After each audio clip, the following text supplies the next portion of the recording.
Greetings, everyone. Hope all of you are having an absolutely fantastic day. Yesterday, IGN released a video detailing their experience having hands-on time with Dragon Age: The Veilguard. They were actually able to experience the game at 3 different points. First, they started with the very beginning introduction quest, along with character creation. Then a little bit further away, they had access to a faction quest.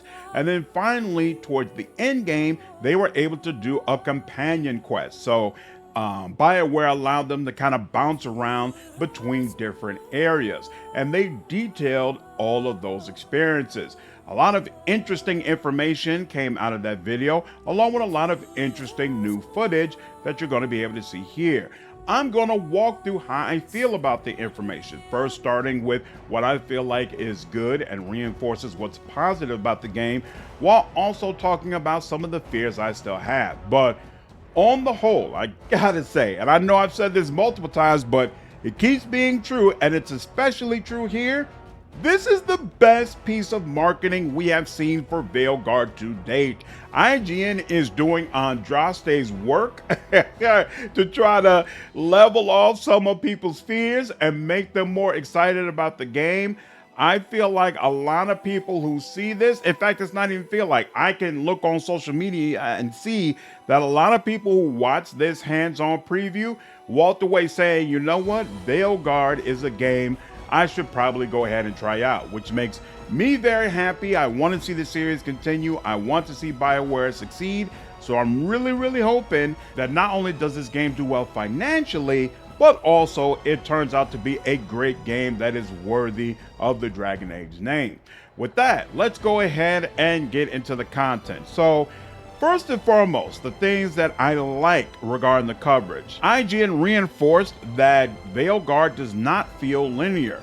They described the areas as a combination between the streamlined approach of Dragon Age 2 along with the geographically diverse areas of Dragon Age Inquisition, which we could kind of pick up from some of the information BioWare had already released. But they said there's lots of areas to explore, puzzles to solve, secret bosses to encounter. It doesn't feel like you're just closed in and on rails at all, which I'm really happy about. I've mentioned before, I think the environments are one of the strongest points of Veilguard that we've seen thus far. It looks like it'll be a ton of fun to walk around in the different areas that they've created, and the footage that we're seeing from IGN definitely reinforces that. In a recent marketing video, BioWare had mentioned that the quests were not going to feel like fetch quests, that they did a much better job of trying to make everything you do feel like it rolls back into the main quest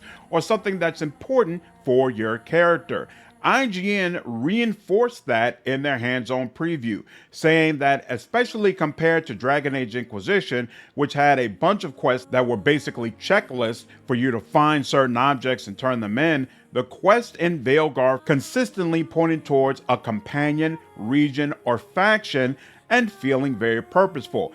Obviously, that's very exciting. I've said multiple times before, I think quest design, at least for a lot of the side quests you had in the Dragon Age series, it's one of the weakest points of the overall franchise. Mediocre in Origins, terrible in Dragon Age 2, and absolutely awful in Inquisition to the point that a lot of it felt almost MMO-ish. So to see them do a complete 180, hopefully in Veilguard, where the quests consistently feel more purposeful, that's very exciting. IGN also talked about how dialogue choices will have consequences over and above what we've experienced in the previous Dragon Age games. So in the previous Dragon Age games, dialogue choices would result in party members having increased or decreased approval towards your character.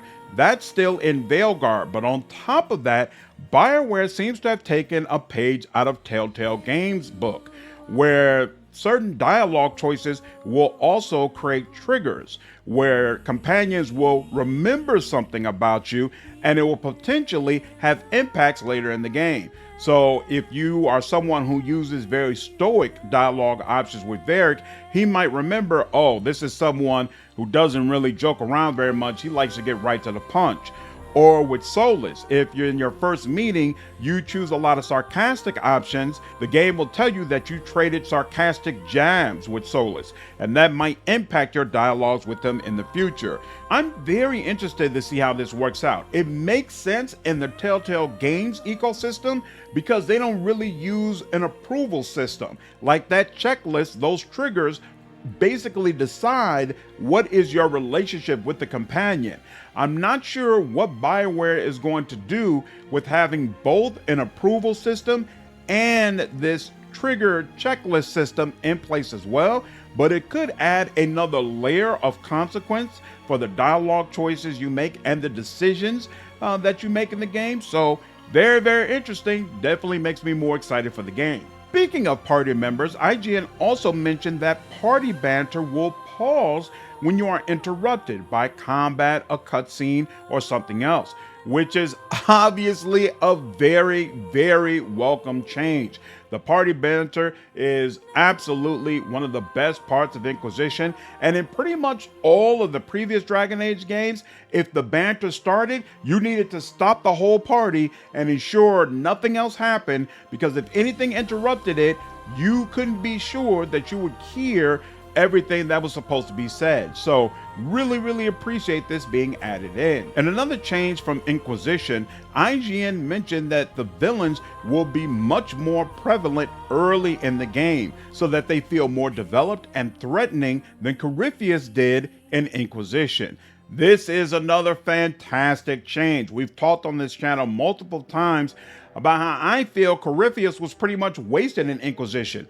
Incredible introduction to the villain in Dragon Age 2. Incredible introduction in Inquisition. That first scene when you meet him, wow. But then the rest of the game and the final boss fight, terrible. He never came off as competent or a real threat at all, which is crazy considering how important he is to the lore. So really hoping that Bioware has thoroughly learned their lesson and we get a different experience in Veilguard. IGN also mentioned that you'll be able to pet animals you meet in different environments throughout your adventure, which is honestly kind of fun for me. I'm one of those people who love pets following me around while I'm adventuring. So it's one of the aspects of both Fallout and Pillars of Eternity that I really liked. And they said that the character creator is Expansive, but provided no footage of it and no additional details. So can't really say anything more on that. But the final thing that they mentioned that I really liked, and what was most important, is that SOLAS is 100% front and center. His lore, his backstory, his core conflict with the other Elder Gods. Even though they've changed the title from Dread Wolf, don't allow that to put fear into your heart. This is absolutely all about SOLAS and concluding his story. And hopefully that means we will have the opportunity to make it absolutely 100% clear that SOLAS was right. All right, that's all the things I liked about what IGN had to say regarding Veilguard.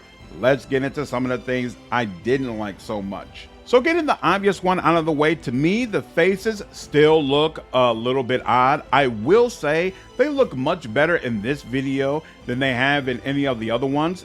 And I think IGN kind of did Bioware bogus by making such a bland looking Qunari, especially since Bioware released their own video where it was clear creating a better looking Qunari is well within the capabilities of the character creator.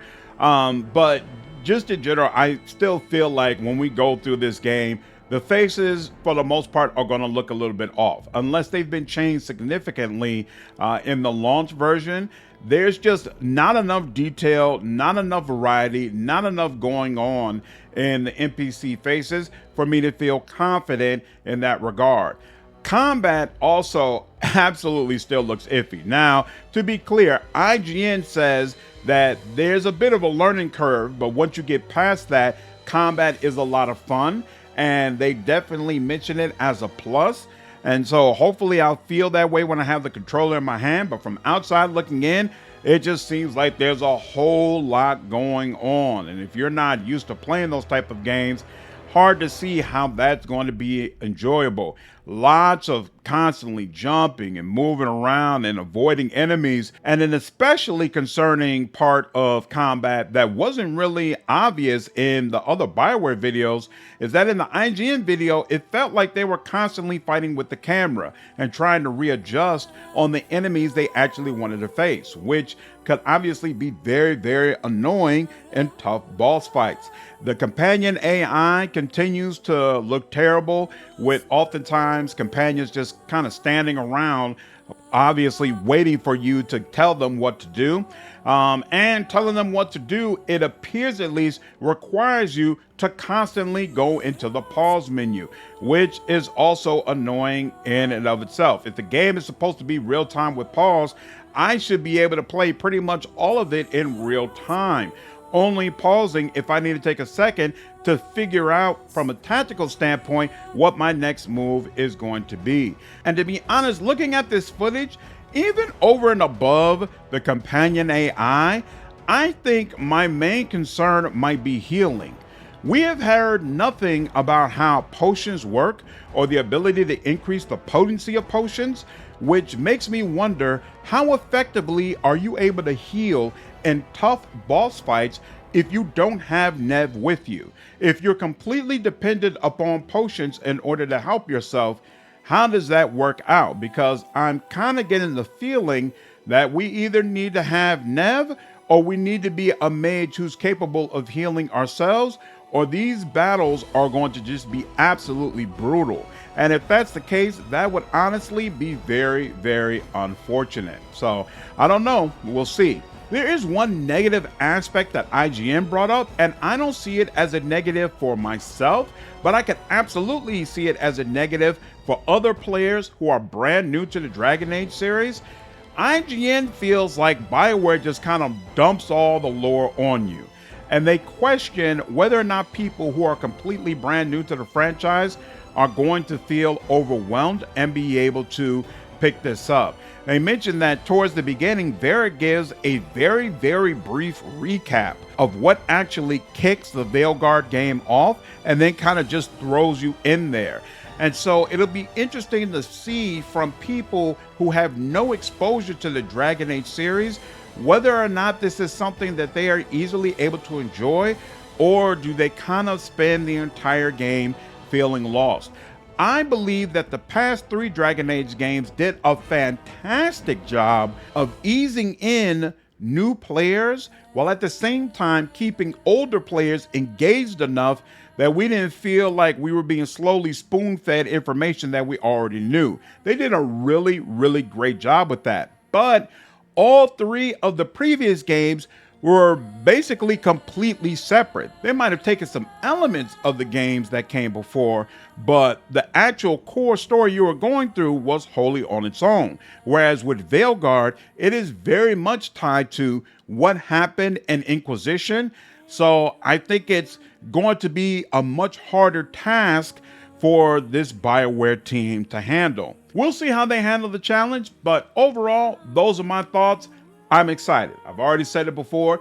Definitely plan to play Veilguard. We've already live streamed Dragon Age 1 and 2. I'll be starting on Dragon Age Inquisition. Looking forward to getting through that game before Veilguard comes out. And we've got a whole lot more Dragon Age content coming to you all on the channel. Let me know your thoughts down below. Did you enjoy this video? Are you excited about what IGN spoke about? Do you plan to get Veilguard? If you were previously someone who said, I'm not interested in this game, have you changed your mind, or are you still steadfast that you're going to wait for reviews or possibly not even play the game at all? Looking forward to hearing your feedback, and I'll see you on the next video. Take care.